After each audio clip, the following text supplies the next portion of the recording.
No, è incredibile. Ma oggi che giorno è, scusa? 19, giustamente. Ma allora è oggi! I Beatles!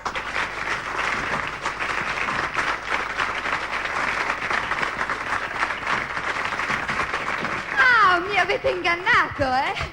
Sì, è un piccolo scherzetto che ti abbiamo fatto, ma penso che dovevamo fare questo scherzo perché sono talmente bravi, questi sono i Shampoo, sono napoletani e poi hanno ripreso le canzoni dei Beatles, ma con delle parole napoletane e sono arrivati a un punto di perfezione veramente stupendo, questo lo sentirete dopo. E poi sono andate avanti a fare anche delle copertine, vi ricordate queste copertine, la copertina rossa dei Beatles, quella blu e adesso arriva quella verde, quella è dei Shampoo. E questo è veramente, l'imitazione anche sulla copertina sono andate fino a questo punto e questo è abbastanza stupendo. Vuoi chiedere come si chiamano? Può darsi che hanno anche con i nomi qualcosa da dire. Allora, dimmi il tuo nome.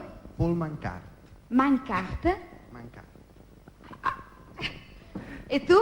John Lenton. John Lenton. Bellissimo. Aspetta, credo dimmi, che hanno sì. qualcosa da darti. Vorremmo farti dono del pomodoro. E che cosa significa questo? I Beatles ci avevano la mela, noi come simbolo ci abbiamo il pomodoro. Hai visto, ne hai ancora due da Allora, dimmi intervistare. il tuo nome? Ringo Barr. Sei sempre ubriaco, allora. Ritorna alla batteria, beh, non è un bel esempio. Dimmi, e tu? Io, Giorgio Risson. Rissone. Che non è ragioniere lui.